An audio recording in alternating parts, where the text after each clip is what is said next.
اللہم صلی علی محمد وآل محمد وعجل فرجہم۔ اعوذ باللہ من الشیطان اللعین الرجیم، بسم اللہ الرحمن الرحیم، وبہ نستعین۔ ہمارا subject Mohammedan jurisprudence. As you already have studied regarding the Western jurisprudence, that was English jurisprudence, combination of two words, juris and prudence. Juris means legal and prudence means the knowledge. ابتداً آپ لوگ jurisprudence سے پہلے ہی آگاہ ہیں اور آپ لوگ western jurisprudence پڑھ چکے ہیں، لہٰذا آپ لوگوں کو اندازاً دقت نہیں ہوگی کہ آپ محمدن جورسپروڈنس کے بارے میں لیکچر کو انشاءاللہ بآسانی سمجھ سکیں گے۔ First of all, my special request to the students is to arrange the book of Islamic jurisprudence, because I will try my best to go through the text of the book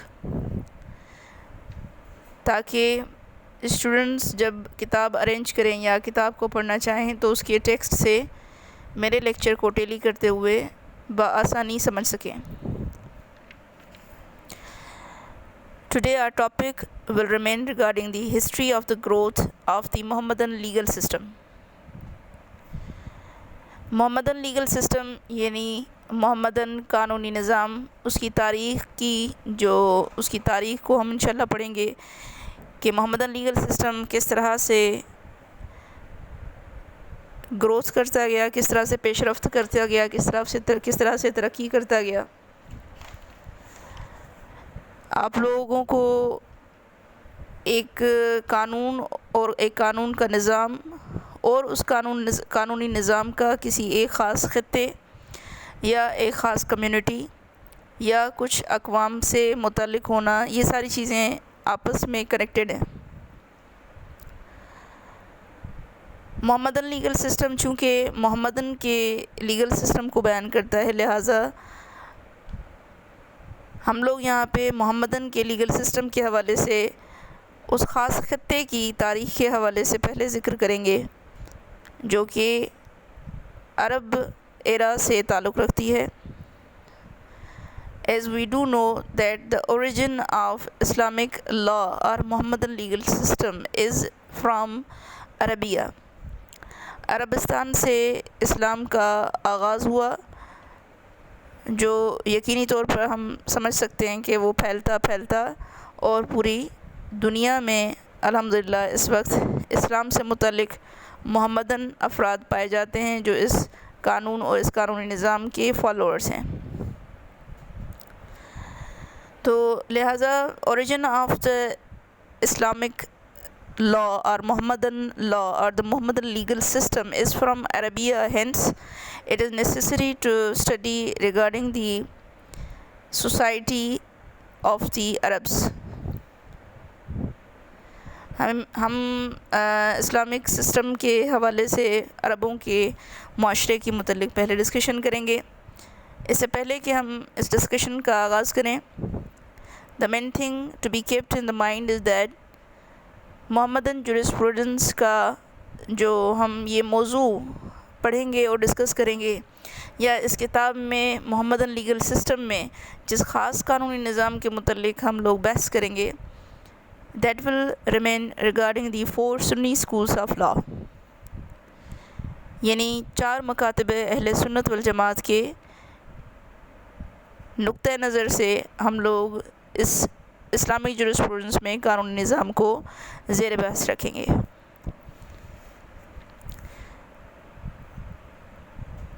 جو preliminary observation آپ کو chapter 1 کے اندر ملتی ہے، history of the growth of the Mohammedan legal system میں، اس میں کچھ نقطے بہت واضح انداز میں آپ لوگوں کو بتائے گئے ہیں۔ جو کسٹمز اور یوزیجز پریویل کرتے تھے عربوں کے درمیان اسلام کے ابلاغ یا اسلام کے وقت میں، وہ کسٹمز اور یوزیجز اس اسلامک لیگل سسٹم کے ہسٹری میں ایک بہت بنیادی اور بہت اہم اور بہت ڈیپ کردار ادا کرتے ہیں۔ اس لیے before going through the specific discussions regarding the legal system of Muhammadans, ہم ان کسٹمس اور یوزیجز کو پہلے ڈسکس کریں گے جو اسلام سے پہلے، یعنی اسلام کے آنے سے پہلے، اسلام کے ابلاغ سے پہلے عربستان میں موجود تھے. کیونکہ جو کہ ہم اس پہلے پیج پر پڑھتے ہیں، پہلے پیراگراف میں بہت کلیئر ورڈز میں لکھا ہوا ہے کہ it would not be correct to suppose that Islam profess to repeal the entire customary law of Arabia. یعنی یہ درست نہیں ہوگا کہنا کہ ہم یہ کہیں کہ اسلام نے آ کر عربستان کے تمام تر جو بھی کسٹمری لاز تھے ان کو ریپیل کر دیا، and to replace it with a code of altogether new laws. اور نہ ہی اسلام نے آنے کے بعد تمام تر نئے قوانین کو متعارف کروایا اور ریپلیس کیا، بلکہ اس کے برعکس ہم دیکھتے ہیں کہ محمدن لیگل سسٹم میں بہت سے کسٹمز اور یوزیجز ایسے بھی تھے جو کہ وقت کے ساتھ ڈیولپ ضرور ہوئے، لیکن دے ور پریزنٹ بیفور اسلام، اور اسلام کے بعد بھی وہی اصول اور وہی کسٹمری ویلیوز جو تھے، جو ان کی روایات اور رسوم و رواج تھے، ان کو اسلام نے باقی رکھا. ہاں تھوڑی بہت ان میں تبدیلیاں ضرور آئیں. جس طرح سے پارٹنرشپ کے متعلق ہم دیکھتے ہیں کہ پارٹنرشپ ہمیں اسلام کے مطابق ایک قانونی طریقہ کار نظر آتا ہے. یعنی پارٹنرشپ اسلام سے پہلے بھی موجود تھی اور اسلام کے آنے کے بعد بھی پارٹنرشپ پریویل کیے.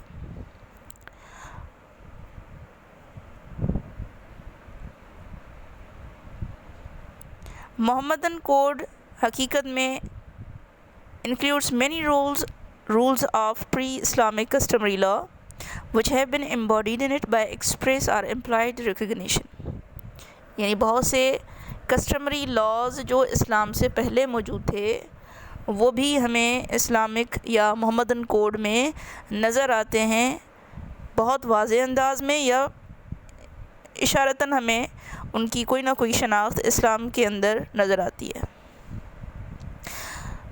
So it would be better firstly to discuss regarding the customs and usages of the Arabs before Islam, جس سے ہمیں یقینی طور پر یہ سمجھنے میں آسانی ہو جائے گی کہ وہ کسٹمز اور یوزیجز جو بیفور اسلام عربوں میں پائے جاتے تھے انہی کو ہم ما بعد اسلام کے آنے کے انہی اصولوں کو محمدن لا میں بھی ہم مشاہدہ کرتے ہیں. اس سے پہلے کسٹمز اور یوزیجز کے بارے میں ہم بات کریں. That main thing you know, and it is better to keep it in your minds that it is the very main source of law, that is custom and usage.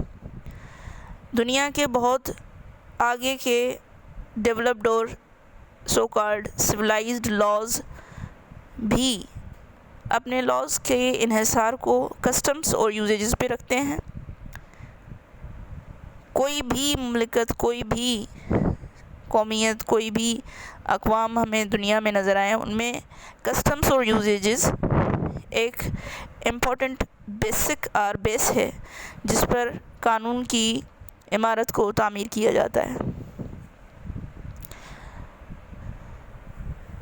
عربوں کے معاشرے کی کانسٹیٹیوشن اور بناوٹ کس طرح کی تھی، ان کے رہنے کا انداز کیا تھا اور ان کی سوسائٹی کا اسٹرکچر کیا تھا،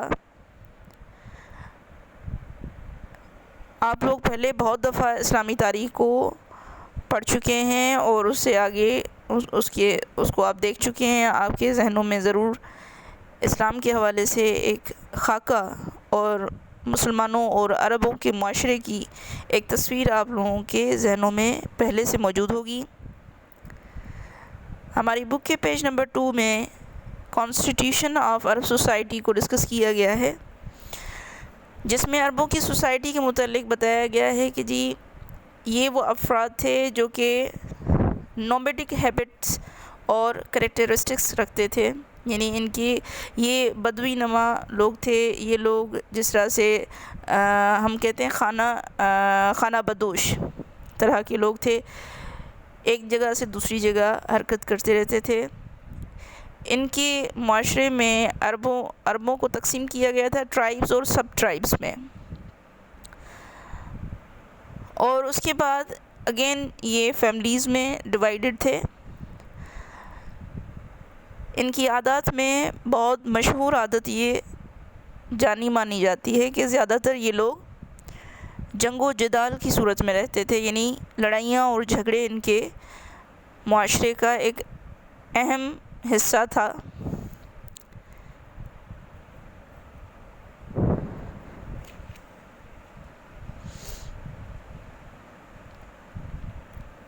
جنگ و جدال کے عنوان سے بعض قبیلے دوسرے قبیلوں کے ساتھ کمبائن ہو جاتے تھے، یعنی ان کے ساتھ شامل ہو جاتے تھے، جس طرح سے کہیں کہ ایک اتحاد بنا لیتے تھے تاکہ وہ آپس میں مل کر متحد ہو کر ایک طاقت بن کر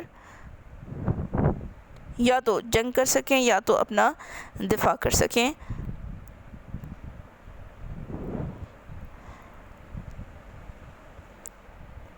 اس کے بعد ہم دیکھتے ہیں کہ جو اس میں ہمیں عربستان کے علاقے میں دو بڑے شہر نظر آتے ہیں، ایک مکہ اور دوسرا مدینہ. مکہ تب بھی پلگرمیج کی جگہ تھا، یعنی وہاں پر لوگ کہیں کہ زیارت کے عنوان سے آتے تھے، اور مکہ میں ایک بہت زیادہ اور بہت پاورفل پاپولیشن موجود تھی، بہت زیادہ قبائل موجود تھے.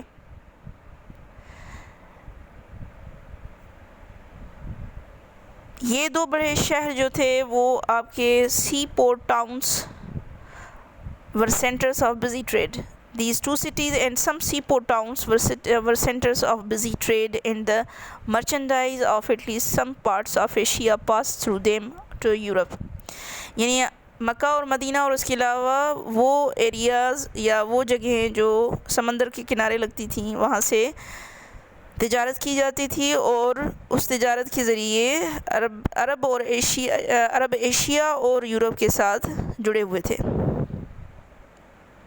بہت بڑی بڑی مارکیٹیں یا بہت بڑے بازار لگا کرتے تھے سال کے دورانیے میں. زیادہ تر لوگوں کی زندگی خانہ بدوشی والی زندگی تھی، یعنی وہ ایک جگہ نہیں ٹھہرتے تھے، ایک جگہ سے دوسری جگہ، دوسری جگہ سے تیسری جگہ، پانی کی تلاش میں، روزی کی تلاش میں وہ سفر کرتے رہتے تھے.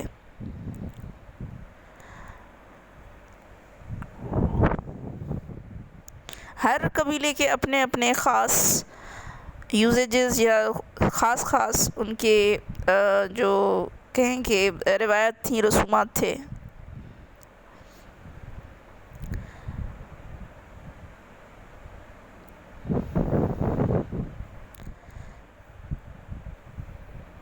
یہ ایک مختصر سا خاکہ ہے جی عربوں کے معاشرے اور عربوں کے معاشرے کی بناوٹ کا. اس میں آپ کے جو ٹرائبس وغیرہ تھے یا جو خاندان اور قبائل تھے، ان میں سرداری نظام جو تھا وہ رائج تھا. جو سردار ہوا کرتے تھے، جس میں سیکنڈ پیراگراف آپ لوگوں کو شروع ہوتا ہے دا چیف اینڈ ہز فنکشنز. یہ جو سردار ہوتے ہیں وہ اور ان کے فنکشنز ہوا کرتے تھے. The Arabs of Arabia at the time of the Prophet had no certain constitution and nothing like a settled form of government. کوئی خاص حکومت کا نظام وہاں پہ موجود نہیں تھا.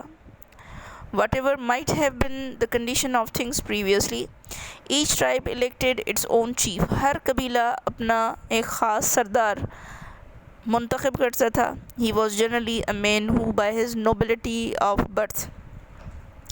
اور یہ سردار جن کرائٹیریا یا جن کوالٹیز کی بنا پر بنایا جاتا تھا. اس میں نوبلٹی آف برتھ یعنی پیدائشی طور پر وہ ایک خاص یعنی اشرافیون یا اشرفا کی فیملی سے متعلق ہوتا تھا. ایج اس کی عمر. اینڈ ریپوٹیشن فار وزڈم اور اس کی ریپوٹیشن یا اس کا کردار اس کی عقل کے عنوان سے یعنی وہ بہت ہی ہوشیار قسم کا بندہ ہونا چاہیے جو کہ چیف بنتا تھا. Won the confidence and respect of his fellow tribesmen یعنی یہ وہ خواص یا خاصہ جات اور کوالٹیز ہوتی تھیں جو کسی شخص میں پائی جاتی تھیں اور جس سے لوگ اس کی عزت کیا کرتے تھے یا لوگوں کا وہ کانفیڈنس جیت لیا کرتا تھا اور اسی بنا پر اسے چیف یا سردار کا عہدہ دیا جاتا تھا. His most important function was to represent his tribe in its relations with the other tribes. اہم فنکشن اس سردار کا یہ ہوتا تھا کہ وہ اپنے قبیلے کو ریپرزینٹ کرتا تھا دوسرے قبائل کے ساتھ روابط رکھنے یا روابط کے عنوان سے. Sometimes he was assisted in the discharge of his duties by a council of elders. Within the limits of his tribe, his orders and decisions were enforced not by any fixed machinery at his disposal. For properly speaking, there was no constituted state but the force of tribal opinion. یعنی وہ شخص یا وہ chief یا وہ سردار اپنے جو بھی فیصلہ جات یا جو بھی احکامات ہوتے تھے ان کو ان کے اوپر لاہ عمل کروانے کے لیے یا ان کے اوپر عمل درآمد کرانے کے لیے کوئی فکس مشینری تو نہیں ہوا کرتی تھی. البتہ جو چیز لوگوں کو ان آرڈرز یا ان احکامات سے باؤنڈ کرتی تھی وہ صرف اور صرف فورس آف ٹرائبل اوپینین تھا. یعنی قبائلی اوپینین کے عنوان سے ان کے وہ احکامات اور آرڈرز دوسروں کے اوپر بائنڈنگ ہوا کرتے تھے اور وہ ان کے انڈر ورڈ ہوا کرتے تھے. Sometimes it happened that the culprit belonged to a powerful family and his kinsmen would refuse to surrender him to the chief of the tribe for punishment. کبھی کبھار ایسا ہوا کرتا تھا کہ کوئی شخص جو کہ گناہ گار ہوتا تھا کسی بہت پاورفل فیملی یا طاقتور فیملی سے اس کا تعلق ہونے کی بنا پر اس کے عزیز یا اس کے اعزاء جو ہیں وہ ریفیوز کر دیا کرتے تھے, انکار کر دیا کرتے تھے کہ جی ہم سردار کے سامنے اپنے بچے کو یا اپنے اس عزیز کو سرنڈر نہیں کروائیں گے کہ اس کو پنشمنٹ دی جائے. That family would then break away اور ایسا خاندان بریک کر دیتا تھا, تعلقات ختم کر دیتا تھا. and join another tribe اور کسی اور قبیلوں کو جا کر وہ جوائن کر لیتا تھا. and became their احلاف اور ان کے ساتھ ان کا احلاف والا تعلق ہوتا تھا. احلاف حلف سے نکلا ہے اور حلف کا مطلب ہے قسم, جیسا کہ آپ کی کتاب میں لکھا ہوا ہے سون allies. If the culprit escaped alive and took refuge with a rival tribe اگر کلپرٹ یا وہ شخص جو ہے وہ فرار کر جاتا تھا زندہ اور پناہ لے لیتا تھا کسی اور رائیول ٹرائب میں یعنی کسی مخالف قبیلے میں, he would be called دخیل, اسے دخیل کا نام دیا جاتا تھا اور دخیل کی معنی ہے وہ جو داخل ہونے والا ہو. نیکسٹ پیراگراف آپ کا ڈسکس کرتا ہے کہ things were tending towards settled government at مکہ. مکہ میں یعنی تبدیلی آنے لگی اور گورنمنٹ کا یا گورنمنٹ کے سیٹل ہونے کا آغاز ہونے لگا. in Mecca however things were tending towards the formation of a government.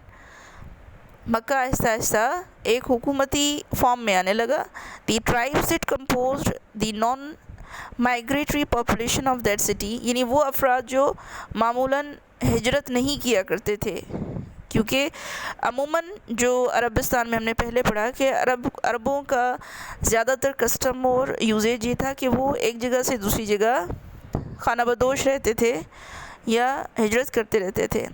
مکہ میں وہ افراد جو کانسٹنٹلی اسی شہر میں کہیں کہ وہ مکین تھے اور کہیں اور ہجرت نہیں کیا کرتے تھے, they were the permanent residents in other words you may say of the Mecca and in their custody the Kaaba and the population of that city had The tribes that composed the non-migratory population of that city had in their custody the Kaaba.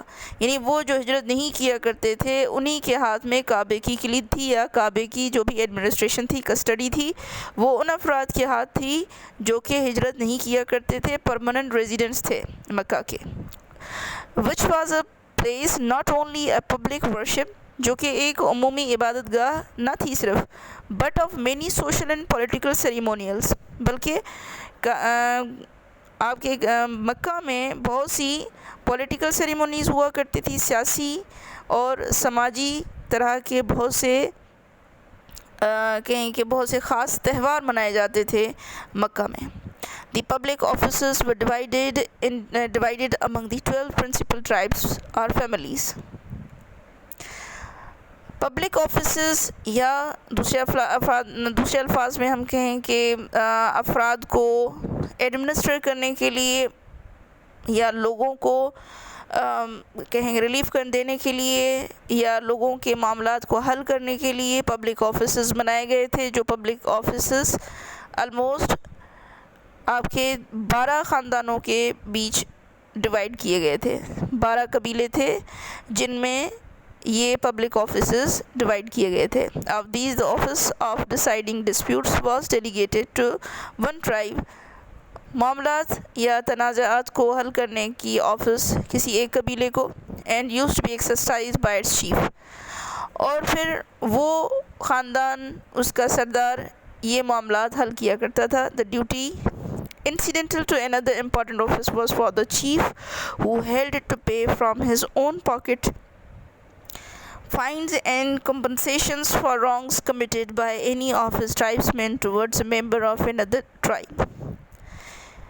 یعنی ایک خاندان ایسا بھی تھا جو کہ لوگ غلطیاں کرتے تھے یا لوگ جو ہیں وہ کوئی غلط کام کرتے تھے، آفنس کمٹ کرتے تھے، اور ان کی جو بھی پینلٹیز ہوتی تھیں یا فائنز ہوتے تھے ان کو وہ ادا کیا کرتا تھا اپنی جیب سے. یعنی اپنے خاندان کے ان افراد کی جو بھی پینلٹیز یا جو بھی جریمے یا جرائم وہ انجام دیتے تھے اور ان کی جو بھی پینلٹیز ہوتی تھیں وہ یہ شخص ادا کرتا تھا اپنی پاکٹ سے. ابو بکر, who afterwards became the first caliph in Islam, held this office for some time. ابو بکر کے پاس کچھ وقت تک، جو کہ خلیفہ بنے اسلام میں پہلے، ان کے پاس بھی یہ آفس کچھ وقت تک رہا. نیکسٹ پیراگراف آپ کا ڈسکس کرتا ہے what happened in the case of an offense committed by a member of one tribe against a member of another tribe. کیا ہوتا تھا اس کیس میں جب ایک خاندان کا شخص دوسرے خاندان کے شخص کے ساتھ کوئی آفنس کمٹ کرتا تھا یا کوئی رانگ کرتا تھا. If a member of one tribe killed a member of another tribe, no distinction being made whether it was willful or otherwise. کوئی شخص اگر دوسرے قبیلے کے کسی شخص کو مار دیتا تھا، چاہے وہ willful ہو یا otherwise، یعنی چاہے وہ چاہ کر یہ کرے یا نہ چاہ کر کرے. The heirs or chief of the tribe of the deceased were entitled to demand that the offender should be given up to them to suffer death. وہ شخص جس قبیلے سے تعلق رکھتا تھا جو کہ جس کو مارا جاتا تھا، وہ قبیلہ دوسرے قبیلے کے سردار سے یہ ڈیمانڈ کرتا تھا کہ وہ شخص جس نے مارا ہے اسے ان کے حوالے کیا جائے تاکہ وہ بھی ڈیتھ کو سفر کرے، یعنی ڈیتھ کی پینلٹی اسے دی جائے، اسے بھی مار دیا جائے دوسرے الفاظ میں. But the matter might be compounded by payment of a fine or compensation among to 100 camels. ایک رواج جو عربوں میں پایا جاتا تھا وہ یہ تھا کہ اگر کوئی شخص کسی کو مار دیتا تھا تو وہ کمپاؤنڈیبل آفنس، دوسرے الفاظ میں ہم کہیں کہ وہ کوئی کمپرومائز پہ اینڈ کر سکتے تھے، کوئی پیمنٹ دے کر کمپنسیشن کر سکتے تھے. اماؤنٹنگ ٹو 100 camels، یعنی 100 اونٹوں کی قیمت کے عوض میں یا 100 اونٹوں کی قیمت کا عوض دیا جاتا تھا ایک شخص کے مارے جانے پر as a compensation. If the two tribes happen to be at enmity on a number of men belonging to his tribe, pledging their oaths to his innocence.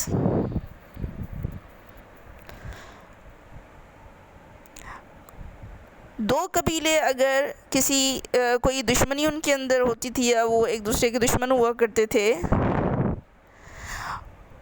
اور اگر کوئی شخص جو کہ ایکیوزڈ ہوا کرتا تھا یا جو شخص یہ گناہ انجام دیتا تھا، اگر وہ چارج کو ڈینائی کرتا تھا، اگر وہ گناہ سے انکار کرتا تھا کہ جی میں نے نہیں مارا، then on a number of men belonging to his tribe, اب اس کے خاندان سے تعلق رکھنے والے متعدد افراد اوتھ یا قسم اٹھاتے تھے ٹو ہز انوسنس، اس کی معصومیت کے اوپر، کہ جی واقعی اس نے قتل نہیں کیا یا یہ گناہگار نہیں ہے یا معصوم ہے.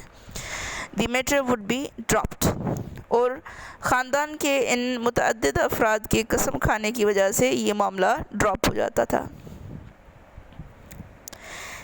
اس میں ایک واقعہ تحریر ہے جو انشاءاللہ you will study your self and ہوپلی you could understand it very easily.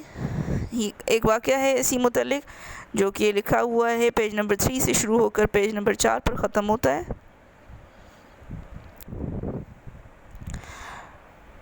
اس کے بعد آپ کے بک میں ایک ہیڈنگ دی گئی ہے پروسیجر کے نام سے. پروسیجر سے متعلق آپ لوگ سمجھ سکتے ہیں کہ کوئی بھی لاہ عمل، یعنی لاہ عمل ان کا کیسے وہ ٹیک اپ کرتے تھے، کہاں سے اڈاپٹ کرتے تھے. The procedure that used to be adopted when a dispute or claim had to be decided was to call upon the plaintiff to adduce proof in support of his claim.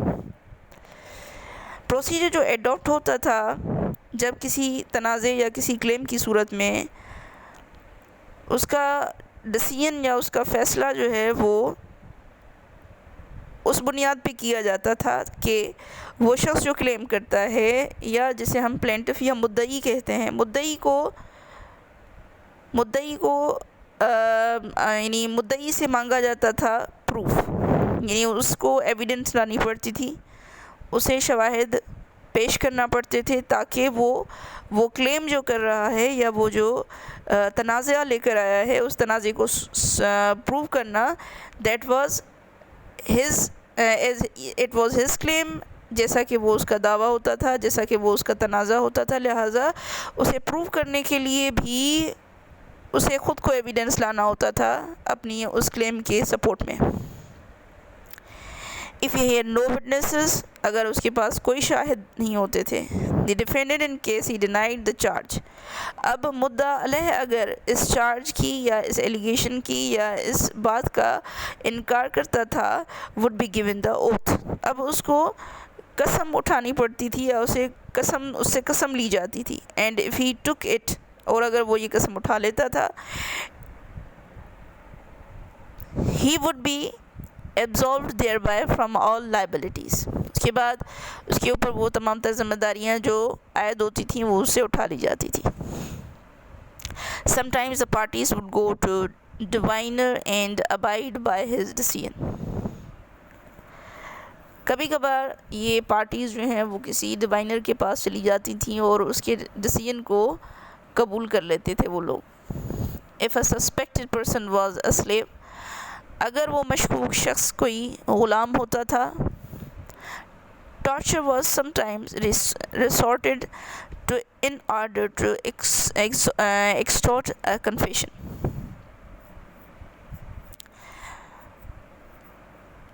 یعنی اگر وہ شخص کسی شخص کو اگر کسی غلام پر شک ہوتا تھا، ٹارچر کیا جاتا تھا اسے تاکہ اس سے وہ کنفیشن لی جائے، یعنی اسے زبردستی جو ہے وہ اقرار لیا جاتا تھا یا اس سے کنفیس کروایا جاتا تھا. اوتھس ان کی معاشرے میں کیا حیثیت رکھتے تھے، سے کیا مراد ہے؟ قسم. Oaths formed an important part of the procedure in settling a dispute، قسم بھی ایک بہت اہم پارٹ تھا پروسیجر کا کسی بھی تنازع کو حل کرنے کے لیے. An oath was held in great reverence، not merely as an inducement to speak the truth but was regarded in the nature of an ordeal finally setting the dispute. Much solemnity was attached to the ceremony of administering it and a place called hatim. one that destroys, referring to the belief that a man taking a false oath would be destroyed by deities. یعنی قسم پر ان کا اتنا ایمان تھا کہ معاملات کو حل کرنے کے لیے وہ قسم پر بہت زیادہ ریلائی کرتے تھے، اور ان کا یہ بلیف تھا کہ اگر کوئی قسم جھوٹی اٹھائے گا تو جو دیوتا ہیں وہ اسے برباد کر دیں گے. was set apart just outside the Kaaba for this purpose. The exact form of the oath is not known, but it appears that the pre-Islamic Arabs used to swear by Hubal, their chief deity. عرب عموماً قسم جو اٹھاتے تھے اس میں کوئی اس کا خاص طریقہ کار وضع نہیں تھا، لیکن عموماً وہ اپنے بہت جو بڑا بت تھا ان کا حبل کے نام سے اس کی قسم اٹھایا کرتے تھے. اور بائی دیئر اینسیسٹرس، یا اپنے اجداد کے نام کی قسم اٹھایا کرتے تھے. And at the end of the ceremony would throw down a whip or sandals or a bow as a token that they had taken a binding oath. قسم اٹھانے کی جو بھی رواج یا جو بھی سیریمنی ہوا کرتی تھی اس میں وہ کوئی رسی یا کوئی جوتا یا کوئی بو یا کوئی ٹوکن پھینک دیا کرتے تھے اس بنیاد پر that they had taken a binding ہوتی کہ انہوں نے جو قسم اٹھائی ہے وہ بائنڈنگ ہے، یعنی وہ اس سے بائنڈنگ ہے، یعنی اس کی قانونی حیثیت ہے.